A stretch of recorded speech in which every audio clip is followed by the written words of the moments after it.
আসসালামু আলাইকুম বন্ধুরা, তোমরা কেমন আছো? নিশ্চয় আল্লাহর আশিস রহমতে ভালো আছো। দেখো এখানে সমস্ত সবজি এক এক করে কেটে নিলাম।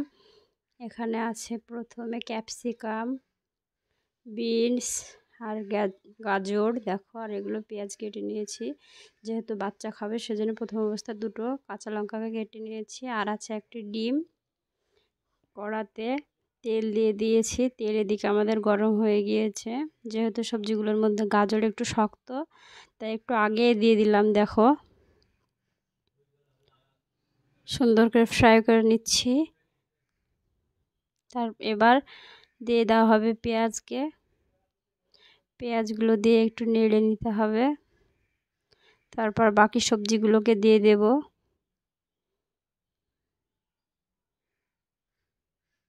বন্ধুরা, এভাবে সবজি দিয়ে চাউমিন খেতে আমার তো ভীষণ ভালো লাগে। শীতের সময় হলে আরও ভালো হয়। শীতের সময় অনেক রকমের সবজি পাওয়া যায়। দেখা এক এক করে সমস্ত সবজি দিয়ে দিয়েছি। তারপরে সবজি মশলা ছিল আর জিরে গুঁড়ো আর লবণ দিয়ে দিলাম। এখানে মনে রাখতে হবে বন্ধুরা, সবজির জন্য যে যেমনটুকু লাগবে সেইটুকুনি এখানে দিয়ে দিলাম। তারপর দেখো ডিমটা মাঝখানে দিয়ে দিলাম। সবজিগুলোকে আগে থেকে সরিয়ে মাছটাকে সুন্দর করে ফাঁকা করে নিয়েছিলাম। তারপর দেখো ডিমটা এভাবে নেড়ে নিচ্ছি, তাহলে কুসুমটা দেখো ভালো করে নাড়িয়ে নিচ্ছি। এভাবে কিছু করে রেখে দিলে এটা একদম শক্ত শক্ত হয়ে আসবে। তোমরা কে কীভাবে বাড়িতে চাউমিন বানাও কমেন্টে জানাবে বন্ধুরা।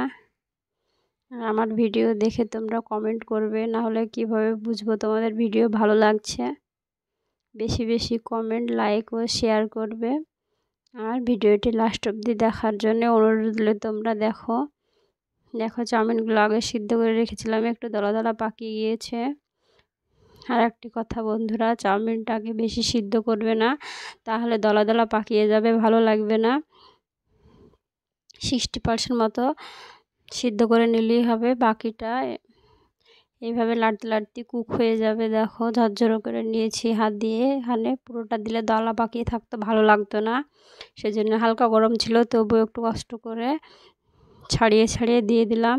তারপর দিয়ে দিচ্ছি এখানে চাউমিন মশলা, আর বাকি লবণটা দিয়ে দিলাম। যে যেমন খাবে সেই পরিমাণে লবণটা দেবে। দেখো এভাবে ভালো করে নেড়ে ছিলের জন্য একটু তুলে নিয়েছিলাম। তারপর সস ও